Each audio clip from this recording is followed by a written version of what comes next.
And local government authorities directed to verify contracts with trash disposal companies.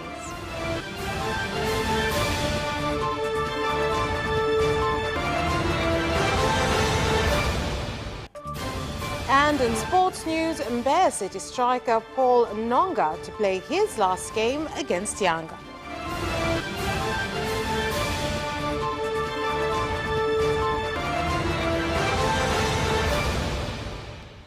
Good evening. This is Capital News at 9:30. My name is Vanessa Victor. Let's get started with the national news. 5 people have died and 20 others have been injured after a Costa vehicle coming from Mbeya heading to Dar es Salaam tried to overtake other vehicles on the border of Iovi and Igagala villages in Kilosa district, Morogoro region, in Morogoro region on the main Morogoro and Iringa road. Lakini pia tumepata majeruhi hao 20, kati yao majeruhi 20, majeruhi 9 tumewahudumia kama wagonjwa wa nje na wameweza kuruhusiwa. Lakini pia kuna majeruhi 11 ambao wao wamelazwa. Katika hao 11, mmoja tumempa rufaa kuelekea hospitali ya mkoa kutokana na changamoto ya kifua. Lakini majeruhi 10 tuko nao katika hospitali yetu ambao miongoni mwao 9 wakiwa wamepata ni wanaume ambao wamevunjika, wengine mikono, wengine miguu. Sisi mkoa wa Morogoro linamtafuta dereva wa gari namba T 938 DVQ aina ya Costa ambao limehusika kwenye ajali iliyosababisha vifo vya watu 5 na majeruhi 10. Ajali hiyo imetokea leo mapema asubuhi baada ya magari mawili kugongana na kusababisha vifo hivyo pamoja majeruhi na uharibifu wa magari. The Vice President of Tanzania, Dr. Philip Mpango, during the peak of World Environment Day, has directed all councils and local government authorities in the country to verify the capacity of the trash disposal companies they enter into contracts with, as many of them do not have the required equipment, leading hazardous trash to continue to be present in people's residences. Yani unakuta kampuni iliyopewa tenda ya kukusanya taka, magari yenyewe wanayoyatumia ni takataka. Unakuta gari limebeba taka liko wazi, taka zinatoa harufu kali ambayo inasababisha kero kubwa sana kwa wananchi. Na ninaposema hivi, watumiaji wa barabara ya Pugu kule Dar es Salaam nadhani wananielewa vizuri ninachosema. Mwaka huu ya kitaifa ya kimataifa ambayo imesema kwamba piga marufuku matumizi ya mifuko ya plastiki. Sisi wa Tanzania tukaitohoa, tukaipeleka katika uhalisia, tukasema kwamba usafi ufanyike na kutunza vyanzo vya maji. Kulitokea mfanyabiashara mmoja ambaye alikuwa na kiwanda cha kutengeneza mifuko ile alishikwa, lakini wauzaji mbalimbali ambao walikuwa na mifuko ya plastiki kwa wingi walishikwa. Japo bado iko mifuko inayoingizwa toka maeneo ya nje, lakini kwa kweli wamefanya kazi nzuri ya kudhibiti mifuko ya plastic. The former director of the National Insurance Corporation, Nick Samuel Peter Kamanga, and 6 others have today been brought before Kisutu Resident Magistrate Court, where all 365 charges against them were read. The charges include money laundering, which cost the organization a significant loss, with the resident magistrate Evodia Kiaruzi issuing bail rules to some of the accused in the case.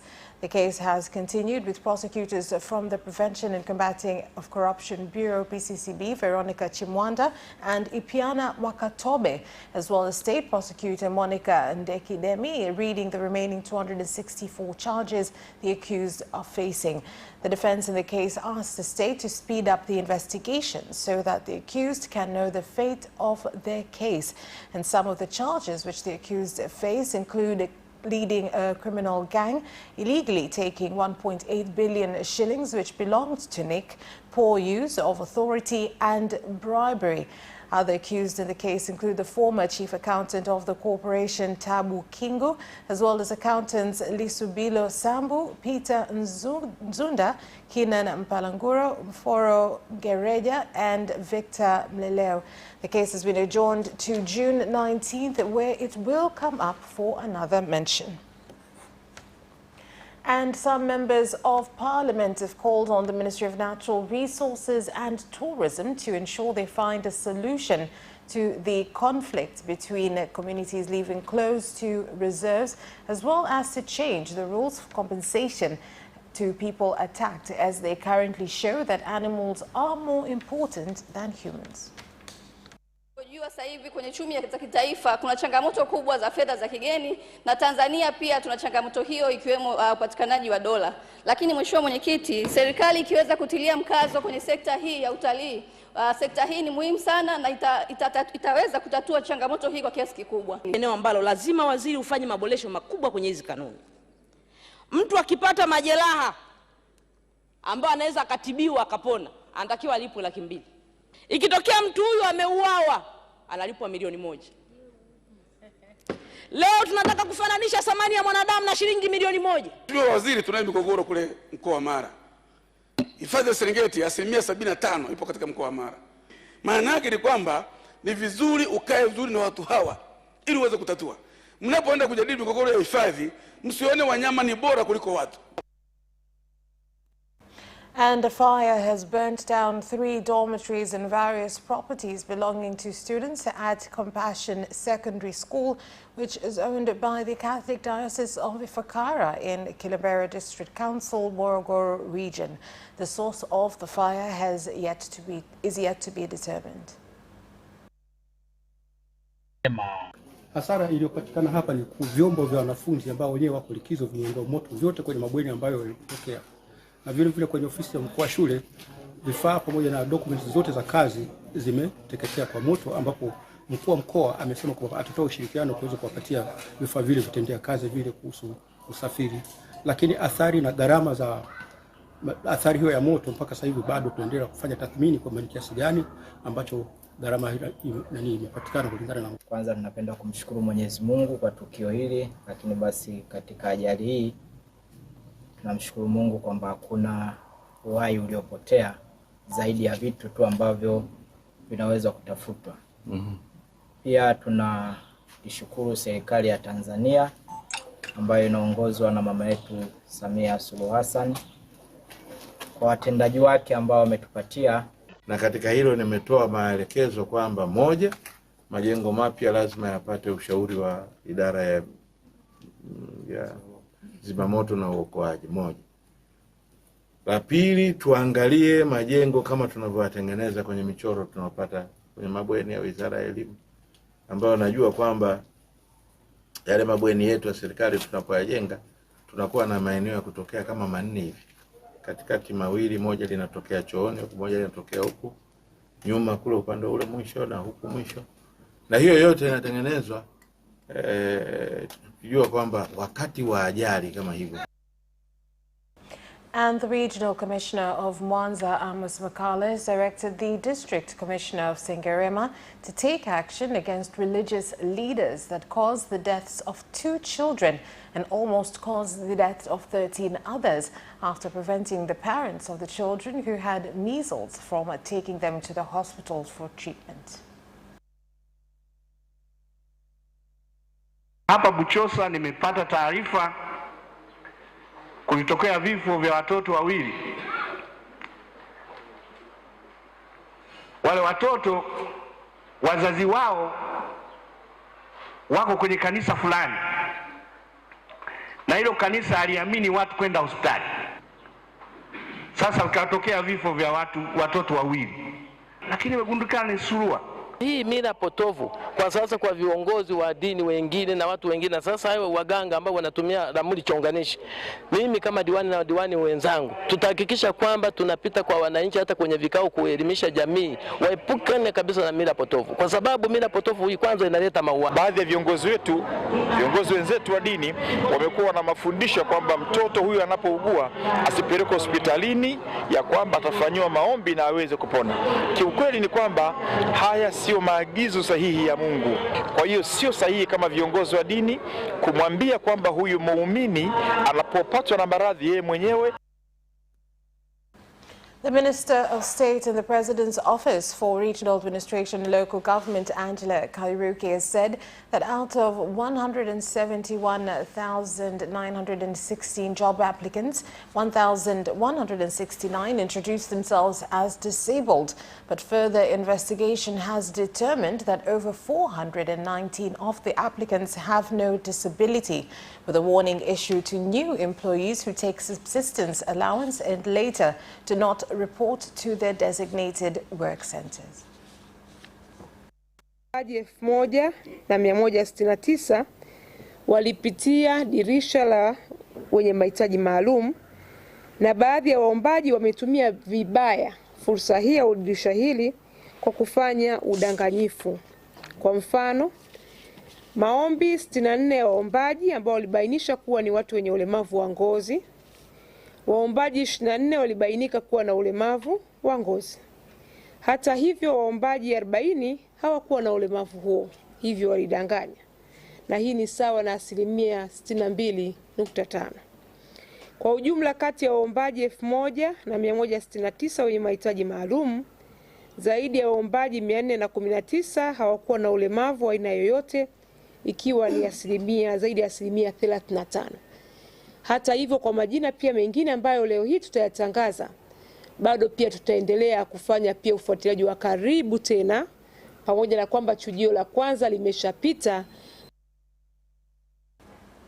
The international community has been called on to help provide services and basic needs for over 11,000 asylum seekers from the Democratic Republic of Congo who have been entering the country from March of this year, claiming that they are escaping ongoing war in their country.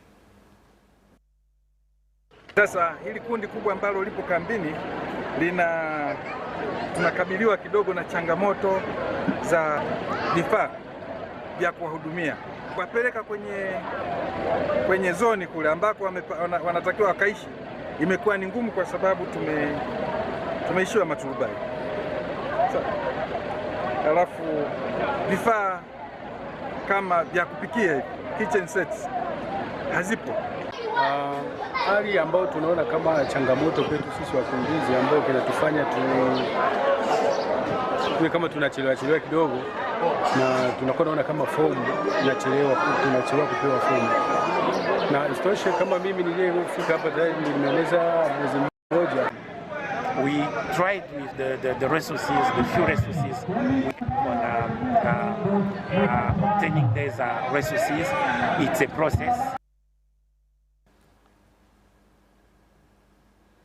That's all for the national news. International news is next.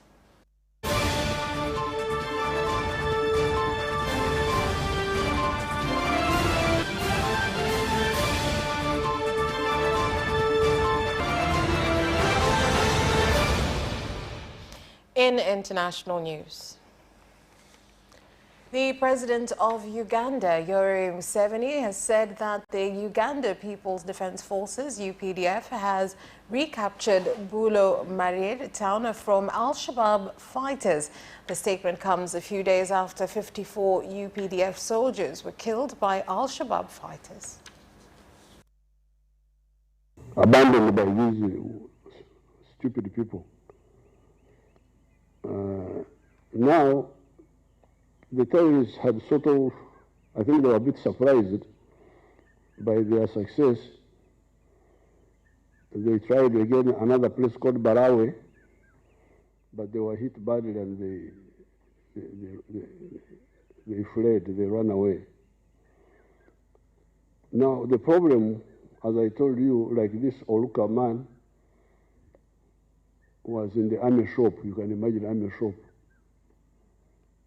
From army shop, they make him a commander of OC, of a company. So therefore, and this is the corruption you are talking about.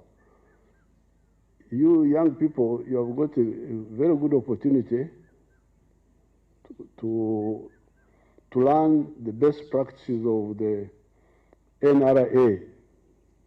Because we are here, many of our people died, but some are still here. And we have written If you want, you can learn what we did and why Uganda came up. But if you also want, you can continue with the tendencies which are not correct. Money, allowances, all that running around. You'll not go far. And President William Ruto has opened up the second session of the United Nations UN Habitat Assembly in Nairobi, Kenya, with a call for review of the global funding system. President Ruto said that some of the development funding systems are biased and that it is high time this is changed.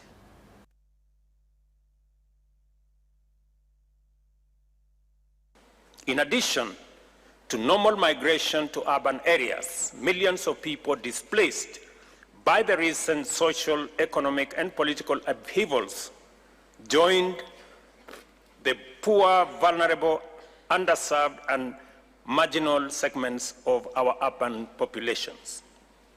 For better or for worse, the world population has reached 8 billion people, 57% of whom live in urban areas.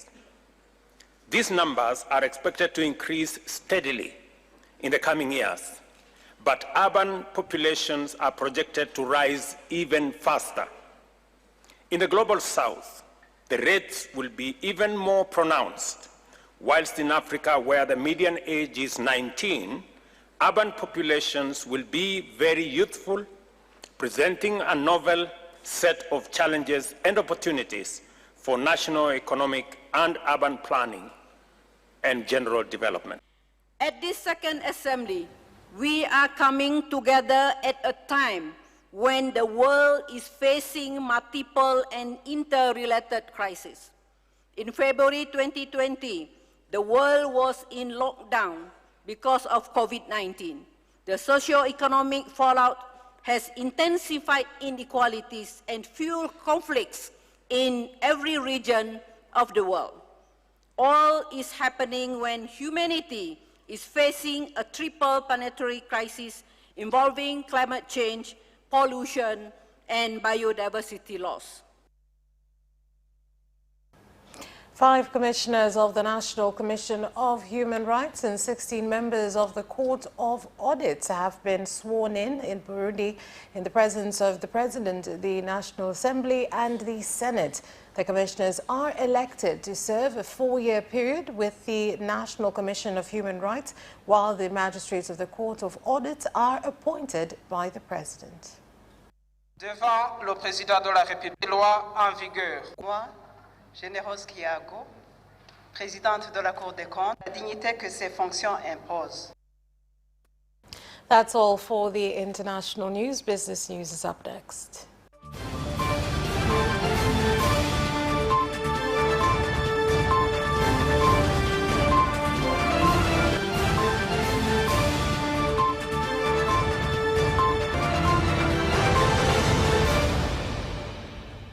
In business news,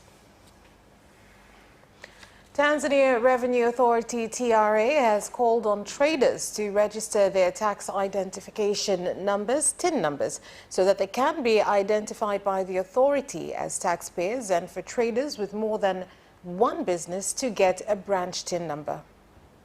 Mbalimbali, maduka na wenye ofisi mbalimbali, wenye ofisi za kukopesha mikopo hizi microfinance, na wote wamepata fursa ya kuuliza maswali na kupata majibu. Wafanyabiashara wote wanaofanya biashara ambazo zimejipanua kidogo, ana sehemu moja ya biashara na sehemu nyingine, basi waweze kufanya hizo, wafanye utaratibu wa kuingia kwenye mfumo wetu, kuomba hizo branch TIN na sisi tuta approve ili waweze kuzipata. Lakini tumepata elimu ya branch TIN kwamba tunaweza tukatumia TIN namba moja hiyo, lakini kulipia biashara zote mbili imeturahisishia sana. Participants at the ongoing International Tourism Fair have commended mobile phone operators for providing innovative financial services. Tumekuwa wateja wakubwa sana wa Tigo, tumekuwa tukitumia lipa kwa simu na imekuwa salama na ikitusaidia sana. Lazima ni kwamba anakuwa na kampuni, ana wafanyakazi. Sisi Tigo tunamwezesha yeye kuweza kuwalipa wafanyakazi wake, aidha ni posho, aidha ni mshahara wa mwezi au chochote ambacho anawalipa anaweza kalipa kwa njia ya Tigo Pesa. The national industry celebrations this year will be held in Njombe region, with the organizers Small Industry Organization SIDO calling on innovators, small industry owners and citizens from various regions of the country to turn up in big numbers. Fungashio ni kwamba tuna viwanda vichache sana nchini. Kwa hiyo tunatoa hamasa sana kwa Tanzania waweze kuanzisha viwanda vingi vya kutengeneza vifungashio vya aina mbalimbali. Kwa maonyesho haya kutakuwa na teknolojia mbalimbali zikiwemo mashine za kuongeza thamani ya mazao ya kilimo, ukizingatia mkoa wetu wa Njombe ni wakulima wakubwa hasa wa mazao kama parachichi. Kama viwanda vikubwa na vidogo viko kwenye takriban 600 na kitu.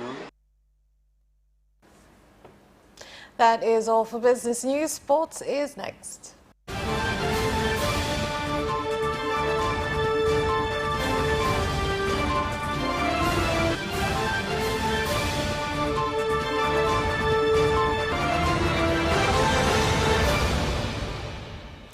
In sports news. With a few hours remaining until Mbeya City play against Yanga in the NBC Premier League game at the Sokoine Memorial Stadium in Mbeya, the oldest striker in the team, Paul Noga, has announced that it will be his final game as he retires from football. Nitawaaga kama mchezaji, lakini nitaendelea kuwepo kwenye tasnia ya mpira kwa sababu tayari mpaka sasa hivi nina leseni C ya coach, umeona, ambayo inaniwezesha kuweza kuendelea kuwepo katika technical staff, lakini sikuipata hivi nimepata support kubwa kutoka kwa uongozi wangu wa Mbeya City chini ya katibu. And Police Tanzania FC management say they are confident of winning and taking all 3 points against Simba tomorrow at the Chamazi Complex Ground in Dar es Salaam. Na kauli mbiu yetu ile ya machozi, jasho na damu, ambayo kwa kiasi kikubwa imetusaidia katika mechi mbili zilizopita na tukapata matokeo. Kwa hiyo tunaamini hata katika mchezo wa kesho, japo tunajua mchezo utakuwa mgumu, lakini tutafanya vizuri. Tumefanya maandalizi ya kutosha. Papa Mwinyi Zahera amekipanga kikosi chake vizuri. Takriban wiki mbili amekuwa akifanya mazoezi ya nguvu ya kuhakikisha kwamba tunamvaa Simba na hatimaye tunapata matokeo. 21 amateur boxing coaches have finished their training with the Boxing Federation, urging them to use the skills obtained in developing the sport. Baada ya kuwa wamemaliza, tunashukuru, tumewapima kwa vitendo, lakini pia kuwapima kwa mitihani ya kuandika, na bahati nzuri wote wamefaulu na watapata vyeti vya kuweza kuwawezesha kuendelea kufanya hizi shughuli wakiwa na elimu nzuri kabisa inahusiana na mchezo wangu. Pongeza nyinyi kwa muda wenu. Wiki mbili kukaa hapa si mchezo. Mmechukua kwa wiki mbili, mmefanya mafunzo kwa vitendo na kwa nadharia. Sasa mnapoenda huko najua mmepewa makablasha mengi, muendelee kuangalia, kusoma, kujifunza ili mwisho wa siku tuwe na marefali na makocha wazuri zaidi. And that sports item ends our news bulletin. On behalf of everyone who worked to bring you this bulletin, my name is Vanessa Victor. Thank you for watching. Good night.